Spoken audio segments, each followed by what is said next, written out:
আসসালামু আলাইকুম। Online backup চ্যানেলের পক্ষ থেকে আপনাদের সাথে রয়েছি আমি মোহাম্মদ সবুজ ইসলাম।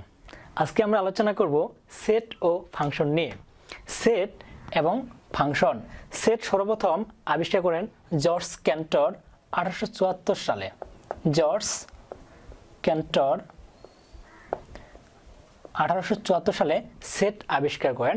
সেট বলতে কি বুঝি? আমরা ছোটবেলায় যখন নতুন নতুন বই আসতো বলতাম এক সেট বই পাইছি বা দুই সেট বই পাইছি, এভাবে কিন্তু বলতাম।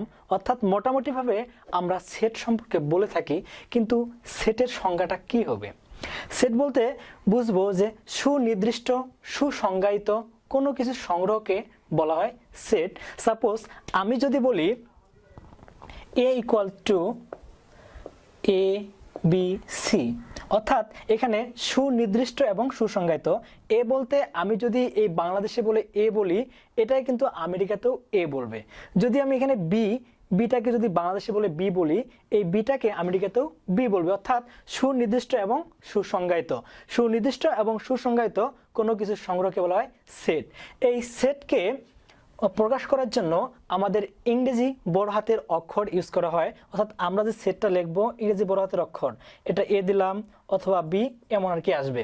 এবং সেটের যে উপাদান সংখ্যা আছে, সেটের উপাদান সংখ্যার ক্ষেত্রে আমরা যদি ইংরেজি অক্ষর ইউজ করি, তাহলে আমরা এখানে উপাদান সংখ্যাগুলোকে ছোট হাতের অক্ষরে ইউজ করব এবং এদেরকে আবদ্ধ করব সেকেন্ড ব্র্যাকেট দিয়ে।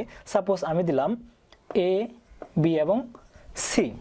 আবার আমি এখানে ক, খ এবং গ, এটাকে আমরা সেট বলতে পারি। এবার আমরা আসি সেট। সেটকে প্রকাশ করার জন্য আমাদের দুই ধরনের পদ্ধতি আছে। একটা হচ্ছে তালিকা পদ্ধতি এবং একটা হচ্ছে সেট বিল্ডার পদ্ধতি বা সেট গঠন পদ্ধতি। তালিকা পদ্ধতি এবং একটি রয়েছে সেট গঠন পদ্ধতি। তালিকা পদ্ধতি বলতে কি বুঝি? তালিকা পদ্ধতি হচ্ছে যে সেটের উপাদান সংখ্যা। তালিকা পদ্ধতি বলতে বুঝি যে সেটের উপাদান সংখ্যা কয়টি আছে এবং কি কি আছে গণনা করে শেষ করা যায়, এটা হচ্ছে আমার তালিকা পদ্ধতি। আমি যদি দেই 1 2 3, অর্থাৎ এইখানে তালিকা পদ্ধতিতে আমার এইখানে যে সেটটা আমি দিয়েছি, এই সেটের মধ্যে আমার উপাদান সংখ্যা রয়েছে 3টি এবং কি কি রয়েছে 1 2 এবং 3। এখানে দিয়ে মানে দেখা যাচ্ছে যে সম্পূর্ণ বোঝা যাচ্ছে। সুতরাং এটা হচ্ছে আমার তালিকা পদ্ধতি। এবার আসি সেট গঠন পদ্ধতি। সেট গঠন পদ্ধতি হচ্ছে যে এই সেটে কি কি উপাদান আছে এবং কয়টি উপাদান আছে দেখে সহজেই বোঝা যায় না, সেটা হচ্ছে সেট গঠন পদ্ধতি। আমি যদি দেই যে x such that x belongs to R, বা আমি দিলাম x such that x belongs to n, এখান থেকে দেখা যাচ্ছে যে এখানে কি কি উপাদান আছে এবং এখানে কি কি উপাদান আছে আমরা জানি না। আমরা কিন্তু মূলত এখানে আর বলতে কি জানি? আর বলতে জানি আমরা বাস্তব সংখ্যা। আর বলতে কি আসবে? এখানে বাস্তব সংখ্যা আসবে। এরপর আমি যে এখানে দিয়েছি x such that x belongs to n, n বলতে আমি কি বুঝবো? এটা হচ্ছে স্বাভাবিক সংখ্যা।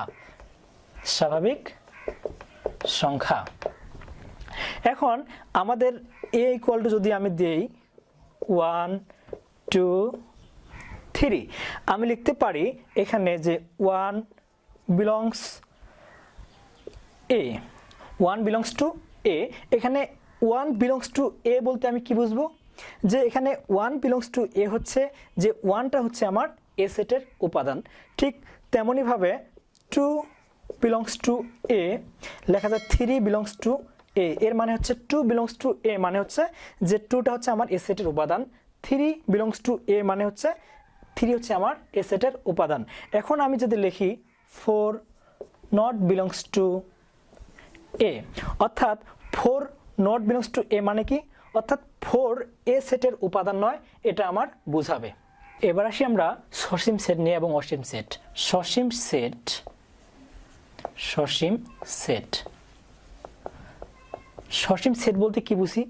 সসীম সেট হচ্ছে যে সেটের উপাদান সংখ্যা গণনা করে শেষ করা যায়।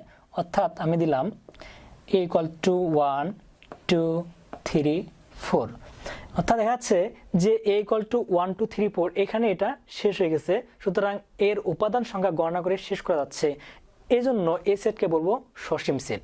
এবার আসি অসীম সেট। অসীম সেট আমি দিলাম a equal to 1 2 3 4 dot dot dot, অর্থাৎ a ইকুয়াল টু লিখছি আমি 1 2 3 4 ডট ডট ডট, অর্থাৎ দেখা যাচ্ছে যে এই সেটটা কতদূর পর্যন্ত যাচ্ছে বোঝা যাচ্ছে না, এই জন্য এই সেটকে বলবো অসীম সেট। এবার আসি আমরা উপসেট নিয়ে। উপসেট, উপসেট বলতে কি বুঝি?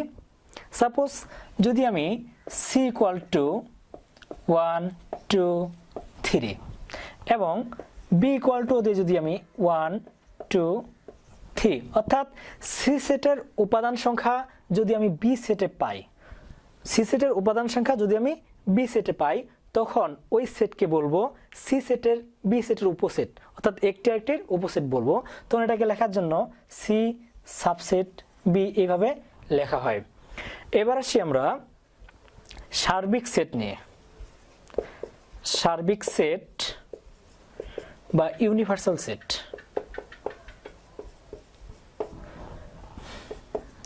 সার্বিক সেট বা ইউনিভার্সাল সেট বলতে কি বুঝি? সার্বিক সেট বা ইউনিভার্সাল সেট হচ্ছে আমি যে সকল সেট নিয়ে আলোচনা করব এই সে সকল সেটগুলো একটি মাত্র সেটের মধ্যে আবদ্ধ থাকে। আমি যদি ইউ ইকুয়াল টু 1 2 3 4 5 6, যদি এ ইকুয়াল টু দেওয়া হয় 1 2 3 এবং বি ইকুয়াল টু দেওয়া হয় 4 5 6, অর্থাৎ তখন আমি বলতে পারবো যে এ সেট এবং বি সেট, দেখা যাচ্ছে এ সেটের উপাদান সংখ্যা এবং বি সেটের উপাদান সংখ্যা সবগুলোই আমাদের এই সেটের মধ্যে নিমজ্জিত আছে, এজন্য আমরা এই সেটকে বলবো সার্বিক সেট বা ইউনিভার্সাল সেট। এরপরে আসি সেট সেট, একটি সংযোগ সেট। সংযোগ সেট, সংযোগ সেট বলতে কি বুঝবো? সংযোগ সেট এটা হলো এ কাপ বি, সংযোগ হচ্ছে এ কাপ বি, এটা হচ্ছে এতে থাকলে হবে বিতে থাকলে হবে, অর্থাৎ উভয়কে নেব, এতে থাকলে হবে বিতে থাকলে হবে। যদি আমি এ ইকুয়াল টু দেই 1 2 এবং বি ইকুয়াল টু দিলাম 3, তাহলে A union B equal to হবে 1 2 এবং 3, এটা হচ্ছে আমাদের এ ইউনিয়ন বি বা সংযোগ সেট। এবার সেট সেট আসি। সেট সেট, সেট সেট বা ইন্টারসেকশন সেট, এটাকে লেখা হয় এ ক্যাপ বি।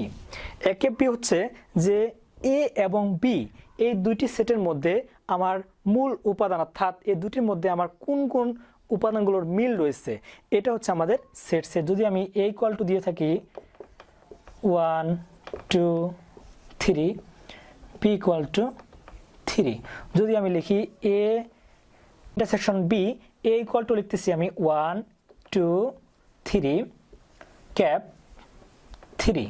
এখন এইখানের মধ্যে আমাদের যেটা আমাদের কমন রয়েছে, দেখা যাচ্ছে 1 2 3 এর মধ্যে এখানে রয়েছে 3, আমাদের কমন রয়েছে 3, সুতরাং এ ইন্টারসেকশন বি এর মানটা হবে আমাদের 3, এটা হচ্ছে আমাদের এ ইন্টারসেকশন বি।